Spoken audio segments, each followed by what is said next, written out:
재밌는 거는 이제 이때 도움을 얻어야 되는데 이 도움의 고민이 과연 나한테만 있는 것이냐, 우리 모두에게 있는 것이냐에 따라서 처방이 달라요. 나한테만 있는 거라면 내가 노력하고 내 환경을 바꾸려는 시도를 해야겠죠. 근데 그렇지 않고 우리 모두한테 있는 거라면 전체 문화를 바꿔야 돼요. 이 얘기를 좀 해보도록 하겠습니다. 이건 좀 시리어스한 얘기인데요. 인생 주기에 따라서 어떤 고민을 하고 있느냐, 이제 이 문제를 본 거예요. 재밌는 거는 뭐 20대, 30대, 40대, 50대 다 각자 본인 삶의 스테이지에 맞는 고민을 합니다. 예를 들어서 20대 같은 경우에는 취업, 그리고 30대 분들도 마찬가지로 취업과 연인 관계 같은 것들 굉장히 중요하죠. 새로운 사람 만나고 헤어지고 이런 작업들이 경험이자 스트레스일 수 있으니까. 근데 3040 같은 경우에는 직장 생활도 있지만 부동산 이슈가 이 문제는 너무나 민감하기 때문에 말씀을 드리기 너무 어려운데 일단 주거 환경에 대한 우리의 기준이 올라가고 있는데 도저히 감당할 수 없을 만큼 자산의 격차가 커지니까 여기에 따르는 어떤 낭패감과 절망감 같은 것들이 나오는 것들이 보이고요. 50대, 60대는 드디어 이제 건강 나오고 그리고 부부에 대한 어떤 사이나 관계에 대한 것들 나옵니다. 좀 차이가 있다면 40대 이하에는 어떤 건강, 의사 이런 부분들이 이제 올라오는 게 50, 60대예요. 그래서 당연히 관리하고 치료하는 작업들을 해야 된다는 게 나오고요. 저희가 이제 마음은 따로 볼 때가 있어요. 근데 이 경우도 마음은 좀 따로 봤어요. 이유가 너무 스트레스가 많으셔가지고 봤더니 여기에 역할이 단순히 마음이 아니었어요. 엄마로서, 딸로서, 그다음에 누군가의 며느리로서 이런 것들이 엄청 나오는 거예요. 관계에 의한 스트레스가 많으셔가지고 이런 부분들이 참 어렵구나라는 것을 알게 된 거죠. 그래서 이걸 보면 드는 생각이 각자 나이별로 고민이 있다. 고민이 당연히 오는 거일 수도 있고 어떤 건 사회적 형태의 텐션이 있는 것도 있는데 어쨌든 있다라는 걸 이제 알게 된 겁니다. 그래서 여쭤보고 싶어요. 어떤 고민이 있으신지. 성현석 씨 있으십니까? 요즘 고민? 저는 이제 50이 됐으니까요. 이제 10년 후쯤에를 대비해서 지금 어떤 준비를 해야 하나. 네. 또 저는 그냥 좀 닥친 이제 출산을 어떻게 해야 할까 너무 무섭다라고 뭐 출산이 다들 그렇더라고 안에 있을 때가 편할 때라고 하시니까 지금도 나는 꽤 불편한데 도대체 얼마나 더 힘든 앞날이 펼쳐지는 걸까 뭐 내가 엄마가 될 수 있을까 약간 이런 고민들 요새 하고 있어요. 김홍희 씨도 저는 이제 제가 지금 이제 40대 대한민국을 살아가는 미혼 남성으로서 과연 노후에 대한 준비를 어떻게 하는 게 맞는 것이냐 이런 거에 대한 고민을 하죠.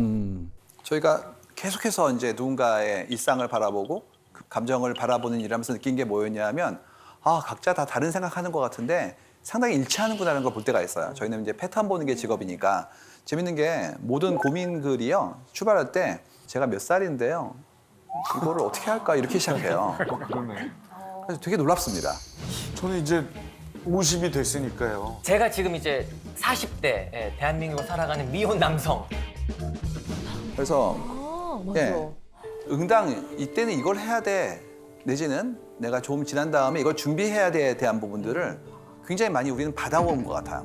그러다 보니까 그 스테이지에 내가 그 미치지 못한다고 느껴지는 순간부터 엄청난 그런 고민을 하나의 걱정으로서 승화시키고 있는 거죠. 그래서 이걸 바라보면서 드는 생각이 한국 사람들이 동시에 얘기하는 것들이 있는데 그게 뭐였냐.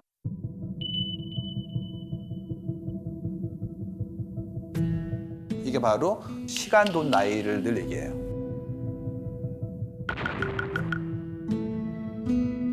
시간, 돈, 나이. 그러니까 이게 어느 순간인가 돈 나누기 나이에 대한 부분들을 가지고 본인의 인생의 성적표처럼 받아보는 분들이 나온다는 거죠. 재밌는 게 늘 자기 고민을 이제 누군가에게 얘기할 때 본인을 설명해야 될 거 아니에요. 특히 온라인 했을 때는 나에 대한 생각을 충분히 전달해야 가능하니까 출발 이런 식이에요. 제가 뭐 33살 여자 지방 사립대를 나와 학점이 3.3에 오랜 수업 생활 끝에 특허사무소에 입사해서 경력은 6개월인데 한 달에 뭐 250만 원 벌고 있는데 제가 정상적인 건가요? 뭐 이런 거 엄청 올라옵니다. 맞아. 어떻게 본다면 객관적인 지표들이죠. 나이라든지 뭐 경력의 기간이라든지 수입에 과다라는 건 지표이긴 한데 인생에 굉장히 다양한 형태의 어떤 요소들이 있잖아요. 근데 이건 다 제거하고 숫자화 될 수 있는 것만 이렇게 강박처럼 얘기하는 사회가 아닐까에 대한 두려움이 생긴 거예요. 그래서 봤어요. 그럴 때는 이런 얘기 나오더라고요. 뭐 23살 생산 직무 스펙 평가해 주세요. 24살 전문대 남자 냉정하게 스펙 평가요. 그래서 본인의 숫자를 다 쓰시거든요. 그다음에 이제 내가 현재 일을 하고 있는데 이거를 제대로 하고 있는 건가요? 다음 형태의 일을 하려면 어떻게 해야 되나 이런 부분들 여쭤본단 말이에요. 그래서 이때 스펙은 나이 대비 성과를 얘기하는 내용인데 원래 스펙이란 말이요. 이 기계장치의 명세를 뜻하는 말이기 때문에 인간한테 쓰면 안 돼요. 근데 우리는 나도 모르게 그 단어를 사람의 가치 기준으로서 쓰이고 있다. 이게 되게 좀 무서운 얘기죠. 왜 그런 거냐? 이게 이제 정해져 있는 자리를 놓고 싸우는 경기랑 비슷한 건데 이런 식이에요. 좋은 조직이 있어요. 훌륭한 조직이에요. 우리는 지금부터 새로이 조인할 분들을 모집해요. 이렇게 얘기합니다. 지원하세요. 누구나. 그럼 어떻게 됩니까? 자리는 10개 있는데 1000분이 오시는 거죠. 기준이 명확해서 저희는 이런 분을 원해요. 이러면 다행인데요. 그렇지가 않고 좋은 분이요. 어떤 일이 벌어지면 이렇게 나오죠. 저는 대학 나왔는데요. 옆에 있는 분은 저는 대학 받고 대학원 더요. 저는 어학연수요. 공모전이요. 봉사활동이요. 이런 식으로 계속 쌓아나가는 거예요. 그러다 보니까 다른 사람보다 무리해야 되는 것이고 무리한 분들이 들어오는 그런 상대 경쟁을 하는 비교평가의 시대에서는 나도 모르게 내가 하는 일들에 대한 성과에 대한 것들을 객관화시켜서 설명하거나 거기에 대해서 평가받는 것들이 익숙해지는 거예요.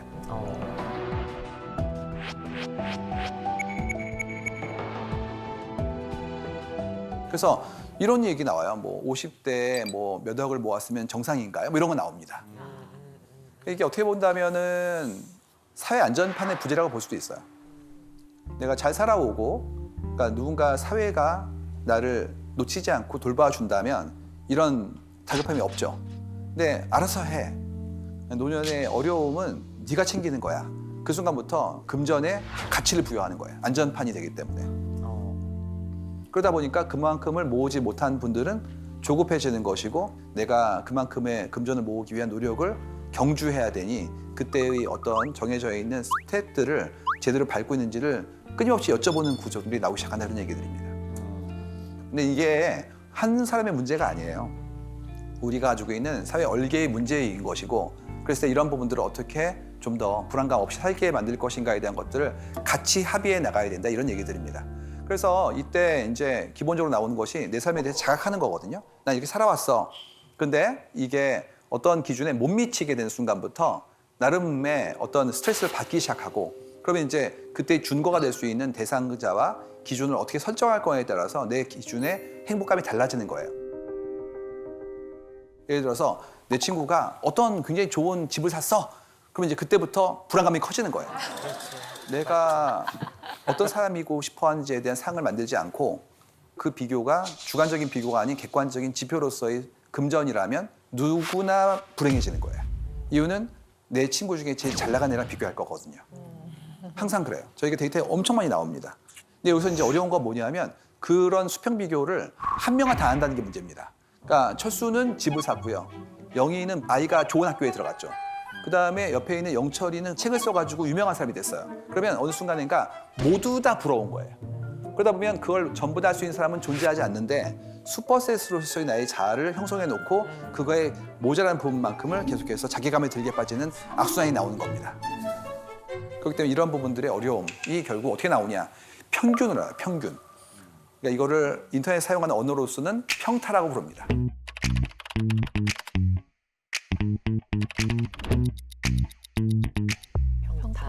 평균 타율이라는 건데 흥미로운 거 이 평타라는 게 실제로 에버리지, 평균이 아니에요. 어떤 거냐면 이런 식입니다. 나이 29살 남자, 수도권 4년제, 연봉 3,800, 이 정도면 괜찮은 건가요? 이런 식이에요. 근데 여쭤보면 댓글이 엄청 달려요, 그 밑에. 근데 그 댓글의 기준이 터무니없을 때가 많습니다. 그러니까 모자라시네 이런 거 막 올라오기 시작하면 자괴감에 빠지는 거죠. 맞아. 그러니까 미디어에 보여지는 정말 유명한 분들의 소득이나 정말 핫한 직업들의 결과만 얘기를 하고 있으니까 이런 것들이 이제 굉장히 나한테는 엄청난 압력이 되는 건 기본이에요. 여기서 안 끝납니다. 뭐가 나오면 이런 거 나와요. 의사결정에 있어서도 눈치를 보는 거예요. 야식으로 치킨 먹을까요? 피자 먹을까요? 이런 거 물어봅니다. 이 시간에는 피자가 그 국룰인가요? 이런 거 올라오고요. 끝도 없어요. 대기업 맞벌이 부부에 둘이 합쳐 연봉 1억인데 6세 아들 영유 보낼까요? 말까요? 뭐 이런 거. 네, 42살 미혼 여성 연봉 7천에 저축액이 5억인데 24평 오피스에 살까요? 13평 아파트 살까요? 이런 것들. 그러니까 모든 것들을 다 여쭤보는 거예요.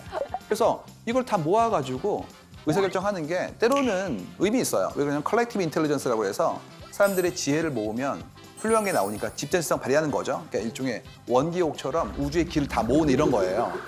근데 이게 안 되는 경우도 있고 그다음에 그런 정보 자체가 왜곡되는 경우도 있어요. 예를 들어서 꿀팁들 있잖아요. 결혼 정보 QA부터 그다음에 뭐 출생을 이제 하게 되었는데 내가 아이 낳을 때 준비할 것들 이런 것들 엑셀로 4페이지 나옵니다. 그러면 그걸 다 사야 되는 거예요. 그래서 무슨 아이들 처음에 낳게 되면 하는 박람회 같은 데 가보시면 머스트로 사야 되는 물건들이 나오는데 정말 몇백 개가 떨어지거든요. 그러니까 어느 순간인가 다 모아오는 거예요. 그래서 평균이 아니라 어떻게 보면 최소 공배수보다 더 큰 슈퍼셋이 나오게 되는데 그걸 못하게 되는 경우에 이제 나는 평균보다 떨어지는 거 아닌가에 대한 부분들이 힘들어지는 것이죠. 이거를 이제 어떻게 얘기하냐면 국룰이라고 얘기하기도 합니다. 예, 나름의 룰이 있지 이런 얘기예요. 가장 핫한 국룰은 축의금 같은 거. 맞아. 여러분 축의금 국룰 보여드릴까요? 절치는 10만 원 더하기 알파고요. 종종 연락하고 여럿 모일 때는 만나게 된 친구는 5만 원. 연 끊고 살다가 갑자기 연락 온 친구는 한 푼도 안 내고 비참석이고요. 전체 회식 때 한 번 대화해본 다른 부서 박대리는 3만 원과 비참석. 바로 옆 부서의 김 과장님 5만 원.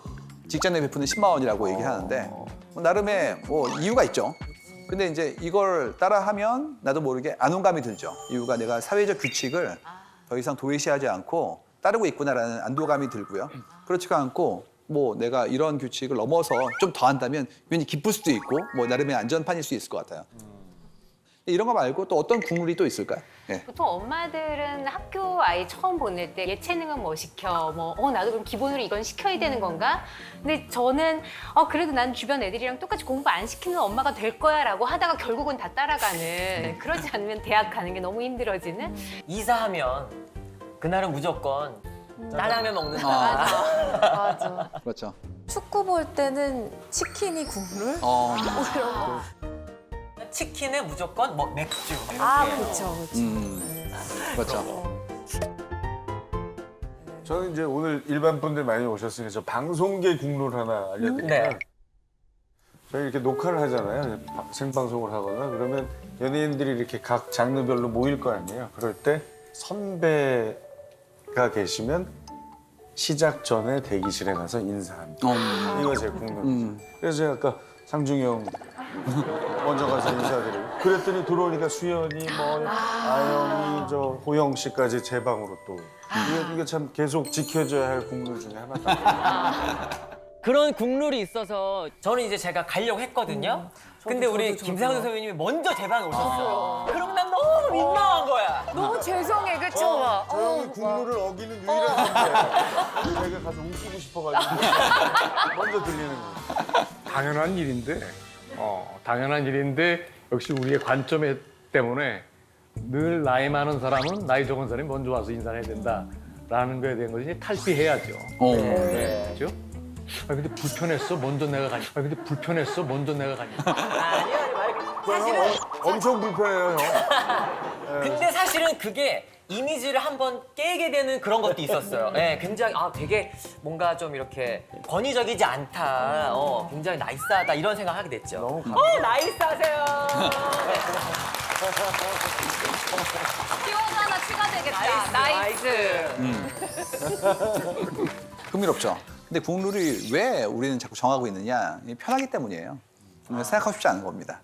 이게 국리하면 그다음부터는 눈치를 봐야 되거든요. 근데 그럴 필요 없이 그렇다면 그다음부터는 난 그냥 따르면 되는 거기 때문에 내 책임이 경감되는 거죠. 그래서 긍정 부정 따질 필요 없이 그냥 정해진 대로 하면 실수할 위험을 제거해 주는 거예요. 그냥 중간만 가면 되는 거죠. 그래서 또 한국 사회 같은 경우에는 더했던 게 이런 게 있었잖아요. 중간만 해. 네, 튀면 사람들한테 주목받아서 정 맞는 것이고 떨어지면 왕따 당할 수 있으니까 가운데 있어. 평타쳐. 이게 나왔단 말이에요. 근데 평범하게 살고 싶다는 얘기죠. 근데 재밌는 거는 이 평균이라는 것 자체가 어떤 의미가 있느냐. 평균적인 거는 이제는 AI가 학습해요. 그러니까 나도 모르게 평균을 하는 순간부터 난 대체될 수 있어요. 그러니까 이제는 평균을 추종하는 일은 좀 제한해야 됩니다. 함께 있는 아이가 특이합니다.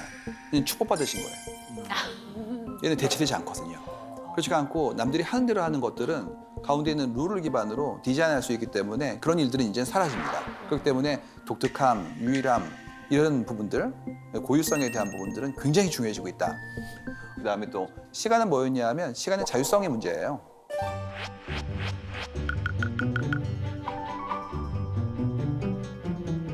이건 이제 한국 사회에서 최근에 얻게 된 선물입니다. 예전에 그 지방의 도시에 가서 택시를 탔었는데 그 지방의 도시가 공업 도시로 개발된 도시예요. 그래서 그 택시 기사분은 그 동네의 공장에서 어렸을 때 일하셨던 것들을 저한테 알려주셨어요. 이런 식이었습니다. 아, 여기가 세탁기를 만들던 그 공장에 만들어진 곳이었고 처음 만들어졌을 때 제가 자랑스럽게 그 회사에 입사를 해가지고 거기서 일을 했었어요. 이렇게 얘기하시더라고요. 그래서 어떠세요? 그랬더니 고맙다고. 이유가 우리 아이들 선옷을 키웠다는 거예요. 특히 뭐였냐 하면 일요일 날 특근을 해줘서 고맙다고. 그러니까 특근을 해야 아이들 4명 가까이를 키울 수 있는 거예요. 그렇기 때문에 저는 거의 눈물 났거든요. 그러니까 본인의 시간을 급여로 환산한 거예요. 그러니까 지금으로 따진다면 일과 삶의 균형이 깨지는 나쁜 일인데 그 당시에는 그게 고마웠다는 거죠. 그래서 이걸 보고 있으면 생각이 시간은 내 인생의 선물 같은 건데 그거를 한국 사회가 얻게 된 지가 얼마 안 됐구나. 여러분, 반공일이라는 말 아세요? 반공일. 반공. 예, 반공일. 그런 단어가 있었어요. 반공일이라고. 혹시 아십니까? 모르십니까? 그렇죠. 토요일이죠. 예, 반만 일하고 반만 쉰다고. 우리가 주 5일제를 하게 된 지가 얼마 안 됐어요. 이유가 큰 규모의 회사는 벌써 꽤 됐죠. 작은 규모의 회사는 얼마 안 됐습니다. 그리고 주 52시간제라는 이런 이슈도 나온 지가 얼마 안 됐죠. 그러니까 지금까지는 한국 사회는 무리하게 계속해서 일하는 사회였어요. 그리고 그걸 독려했죠. 있잖아요. 뭐 이런 거. 김대리 몇 시에 간대요 어제? 몇 시요? 훌륭한데 뭐 이런 거.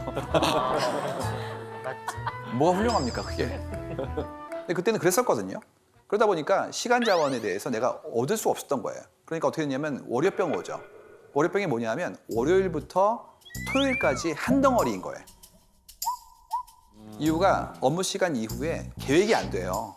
왜 안 되냐 하면 이랬다고요. 6시 내 회의할까 뭐 이런 거. 회의가 하다 보니까 7시 됐네. 밥 먹고 할까 이런 거. 또 있죠. 밥 먹은 다음에 밥 먹으면서 얘기합니다. 목이 출출한데 맥주 한잔 하는 게 어때? 뭐 이런. 그리고 일은 내일 하지 이거. 이게 레퍼토리가 있었거든요 그때. 그러니까 주중에 약속을 못 잡았다고요.